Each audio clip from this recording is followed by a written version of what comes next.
हाँ जी, नमस्कार दोस्तों। मैं ਤੁਹਾਡਾ ਆਪਣਾ ਅਜੇ ਕੁਮਾਰ। ਅੱਜ ਅਸੀਂ ਆਏ ਹਾਂ ਚੰਡੀਗੜ੍ਹ ਦੇ ਵਿੱਚ। ਇਹ ਕਪੂਰ ਜੀ ਨਾਲ ਥੋੜ੍ਹੀ ਬਹੁਤੀ ਗੱਲਾਂ ਕਰਦੇ ਹਾਂ ਤੇ ਤੁਹਾਡੇ ਨਾਲ ਪਰਿਚੈ ਕਰਾਉਂਦੇ ਹਾਂ ਇਹਨਾਂ ਦਾ। जी गुड मॉर्निंग सर, आपका नाम? अभिजय कपूर। सर आपकी जो CBIT टीम है इसके बारे में कुछ जानकारी दीजिए दर्शकों को। सबसे पहले तो मैं CBIT की फुल फॉर्म बताना चाहूँगा, क्योंकि बहुत सारे लोग हैं, इवन एजुकेटेड लोग हैं, उनको मालूम नहीं है बेसिकली एक NGO है और जो NGO काम करते हैं वही हम काम करते हैं। CBIT का फुल फॉर्म है क्राइम ब्यूरो इन्वेस्टिगेशन ट्रस्ट। ये ट्रस्ट है, बहुत सारे लोग जुड़े हुए हैं। It's an NGO। ये NGO है। NGO के अंतर्गत नारी उत्पीड़न का काम, दहेज प्रथा, कोई ठगी हो, बाल मजदूरी हो, मजदूरों को तंग किया गया हो, किसी प्रकार का भी कोई भी केस हो, वो सारे केस जो है हम टैकल करते हैं, लेते हैं। और हमारे जो चीफ पैट्रन्स हैं उसमें high court, Punjab and Haryana high court और सुप्रीम कोर्ट तक के एडवोकेट्स हैं जो हमारे लीगल एडवाइजर हैं। तो कितना भी कठिन केस हो उसको हम टेकअप करते हैं। पहले मैं अपने लेवल पे इंडिविजुअली लेता हूँ। अगर इन केस वो बहुत डिफिकल्ट है, बहुत लीगल जा रहा है, फिर हमारे लीगल जो है एडवाइजर है, टीम है, उनको ये केस सौंप दिया जाता है और वो फाइट करते हैं और जो जीत है 100%। क्योंकि मैं रिपीटली दोबारा इस बात को दोहराऊंगा, मेरे साथ बीत चुकी है, मैं बहुत जगह गया हूँ।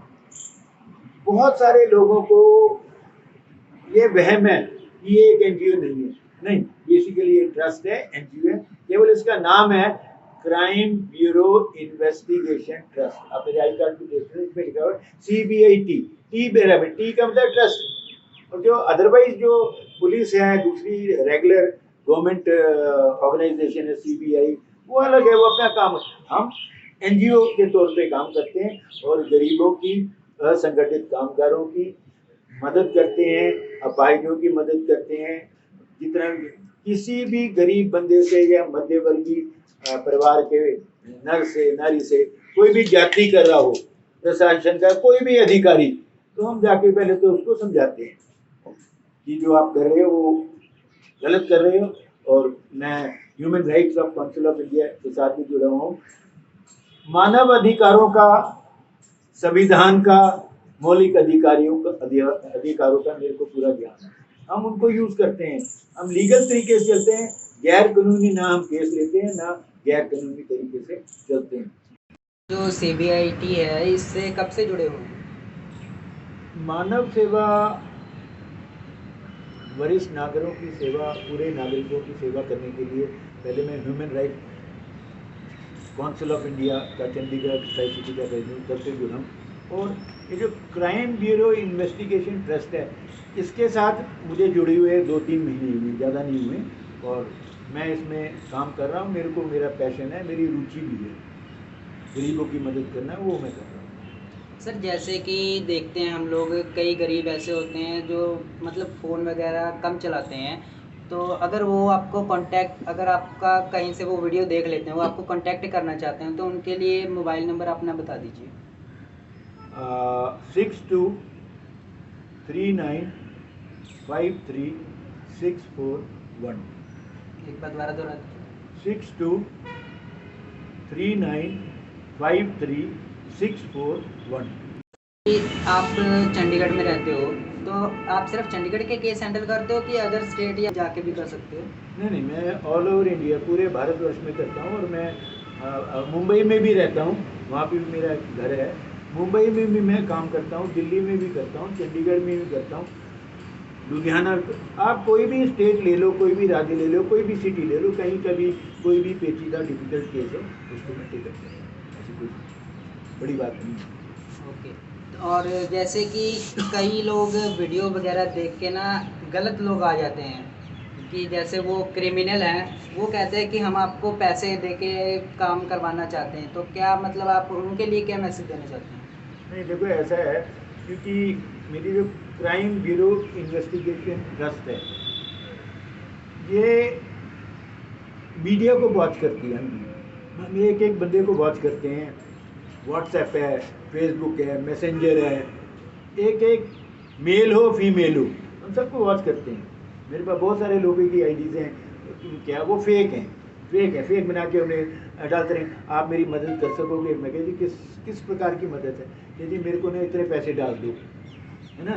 तो ऐसे फ्रॉडी लोग भी बहुत हैं, पर मैं पहचान लेता हूँ। मेरे को इतना तजुर्बा है कि मैं 30 साल मैंने बतौर सीनियर ऑफिसर सिविलियन के रूप में डिफेंस में भारतीय वायु सेना में काम किया है। मेरे को बहुत तजुर्बा है। मैं फेस रीडिंग भी करता हूँ। मैं बंदे को देख के उसकी आवाज़ से ही मुझे पता लगा। कल ही मेरे को एक बंदा कॉल कर रहा था। सबसे बड़ी समस्या इस टाइम क्या है कि हमारे देश में हजारों 20,000 के करीब जो NGOs हैं जो ह्यूमन राइट के नाम से चल रही हैं और लोगों से फीस मोटे रकम दे करके कोई उनका जो प्रैक्टिकल ग्राउंड वर्क ज़मीनी काम कुछ नहीं करते। अगर आपको कोई सता रहा है, तंग कर रहा है, गैर करूँगा, मेरे पास आइए, मैं आपकी हेल्प करूँगा, वो सब वो नहीं करते। तो वो केवल पैसे इकट्ठे करके फेसबुक पे डाल के कोई क्या कर रहा है, कोई क्या कर रहा है, इतने टाइप की ह्यूमन राइट्स हैं, कुछ नहीं प्रैक्टिकली वो मदद करती ना। वो जा कर के प्रशासन से, DC से, मेयर से, गवर्नर से या पुलिस प्रशासन से राब्ता करके प्रॉब्लम को सॉल्व करने की कोशिश करते नहीं करते।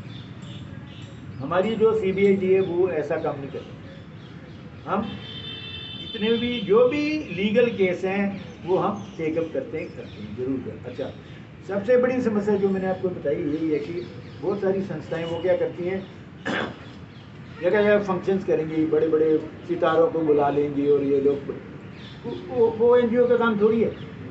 NGOs का काम है गरीबों की मदद करना, अपाहिजों की मदद करना, जिससे कोई ज्यादती हो रही है प्रशासन से मिलकर उसको जगाना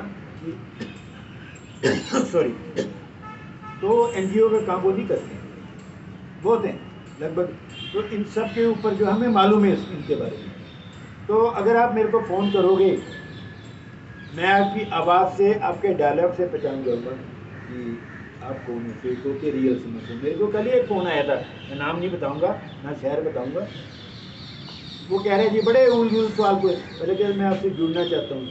हमारी NGO का सबसे बड़ा एक मेन जो रिक्वायरमेंट है, आवश्यकता है, वो है अगर हम किसी को, पहले तो हम पद देते हैं डिफेंस वाले, retired army, navy, air force, paramilitary forces को भी, उनको, उनके अफसरों को, जो भी जिनको शौक है, जज्बा है, उनको हम पद देते हैं। दूसरा, हम कोई अच्छा NGO का हेड हो उसको देते हैं। तीसरा, जिसकी समाज में थोड़ी प्रतिष्ठा है उसको देते हैं, उसका कि हाँ ये काम करेगा, ठगीबाजी नहीं करेगा उसको। तो वो व्यक्ति जो है मेरे को बोलने लगा जी मेरा ये ऐसा है। मैं कहा देखो, हाँ जो मेन आवश्यकता है, अगर आपको ज्वाइन करना है, आप समाज में आपकी थोड़ी साख है, सबसे पहले हमें दिए पुलिस वेरिफिकेशन। हमारा एक फॉर्म है, उसमें ज़रूरी है पुलिस वेरिफिकेशन, बहुत ज़रूरी है। अगर वो हो जाए, आप सही निकले, तो आगे हम बढ़ते हैं, आपको पोस्ट देते हैं। तो जो मेरे को कॉल कर रहा था वो बड़े उल सवाल पूछ रहा था, आप अपना लिंक भेजो, आप अपना विजिटिंग कार्ड भेजो, आप। मैंने कहा भाई ऐसा है, तुम्हें अगर ज्वाइन करना है सबसे पहले पुलिस वेरिफिकेशन करके मेरे को भेजो, फिर मैं बात करूँगा। तो फेक बंदे बहुत आते हैं, वो मैं पहचान लेता हूँ, फिर मैं उनसे कटअप करता हूँ, ये हमको साफ ही जवाब दे देते हैं। ये सर सुनने में आया है कि आप मतलब BJP पार्टी है, वो बेटी बचाओ बेटी पढ़ाओ उनका बहुत ये अच्छा एक नारा है, उसके ऊपर डॉक्यूमेंट्री बन रही है, क्या वो सही बात है? देखो जी ऐसा है, ये जो मुद्दा है ये मैंने ही उठाया था और अभी तक मैं कार्यरत हूँ। मैं अक्सर मैं मुंबई जाता रहता हूँ इसको फिल्माने के लिए, और ये शायद लोगों को सबको नहीं पता, ये मोदी जी का, माननीय मोदी जी प्रधानमंत्री जी का नारा है, बेटी पढ़ाओ बेटी बचाओ। इस मुद्दे को लेके, इस विषय को लेकर के मैंने काम शुरू कर दिया है। और मुंबई में 2 प्रोड्यूसर हैं, राज चोपड़ा जी हैं, रमेश मल्होत्रा जी हैं, वो मेरे को सहयोग दे रहे हैं। उनकी भी गाइडेंस चाहिए ले करके। मेरे हिसाब से इस वर्ष के एंड तक ये जो डॉक्यूमेंट्री है बेटी पढ़ाओ बेटी बचाओ, ये हम पूरी कर लेंगे। परंतु सबसे बड़ी हमें इस टाइम दिक्कत क्या आ रही है, इस नारे को, इस डॉक्यूमेंट्री को सपोर्ट करने के लिए हमें चाहिए फाइनेंशियल एड, वित्तीय सहायता, जो कि लगभग 7-8 लाख रुपए है। तो हम चाह रहे हैं कि सरकार हमें दे। तो मेरा प्रयास यही है कि पहले एक 20-25 मिनट की क्लिप बना करके सरकार को सौंपी जाए कि सर ये हमारा मुद्दा है। उसके बाद तत्पश्चात हम जो फुल फ्लैश विस्तार में ये डॉक्यूमेंट्री पिक्चर जो हम बनाएंगे। और इसके लिए समय लगेगा थोड़ा। और इसके लिए मैंने पहले फेसबुक में भी डाला था कि जो भी स्ट्रॉन्ग पार्टी है फाइनेंशियली, जो पैसे वाले व्यक्ति है, जिनको जुनून है, जिनको शौक है, एनआरआईज हैं, बहुत पैसा है उनके पास, उनसे मैंने फेसबुक पे ही अपील कर सकता हूँ कि भाई आप डोनेट करो। अगर मेरे को कोई ऐसी पार्टी मिल जाती है जो डोनेट कर सकती है 7-8 लाख रुपए, तो ये जो प्रोजेक्ट है बहुत ही जल्दी पूरा हो जाएगा और सारा देश देखेगा मोदी जी के नारे को, बेटी पढ़ाओ बेटी बचाओ। मैं उसी पे काम कर रहा हूँ। सर आपसे मेरा एक थोड़ा सा पर्सनल सवाल है कि आपकी जो पहरावा है, आपने काफ़ी अंगूठियाँ पहनी हुई हैं, मेरे को अपना धार्मिक स्वभाव के लग रहे हैं, क्या ये सही बात है? ये बिल्कुल ही आपने सही बात बोली है। मैं शुरू से ही बेसिकली बहुत ही धर्म को मानने वाला हूँ, सारे धर्मों को, एक ही नहीं। मैं अगर कह दूँ मैं हिंदू ही तो हिंदुओं को ही ले नहीं, सर्वधर्म, ये भी मोदी जी का नारा है। सारे धर्मों का मैं आदर करता हूँ। मैं, आप बिलीव नहीं करेंगे, जहाँ मैं दरगाहों में जाके मत्था टेक के आया हूँ, मुस्लिम मस्जिदों में भी गया हूँ, पीरों के यहाँ भी मैं जाता हूँ। तो ये जो प्रवृत्ति है ये मेरे को इन सब मेरे पूर्वजों से मिली है। मेरे जो सके ताया जी थे बहुत बड़ी योगी बन गए थे हरिद्वार में, अभी भी उनकी कुटिया है, उनको कहते हैं कनपाड़ योगी। वो योगी बन गए थे जवानी में। तो ये मेरे ब्लड में ही है। और मैंने भी पॉलिटिक्स से आने से पहले 10 साल मैंने जो है मेडिटेशन की समाधि भी लगाई। और सारा निचोड़ निकालने के बाद मेरा एक ही एम है, रिसर्च है कि प्रेजेंट में जियो, गरीबों की मदद करो, वर्तमान में जियो, भूतकाल में मत जाओ, भविष्य में मत जाओ, वर्तमान में जियो। और जो भी अगर मेरी जेब में 5 रुपये भी होते हैं तो कोई गरीब जाता है मैं निकाल के दे देता हूँ।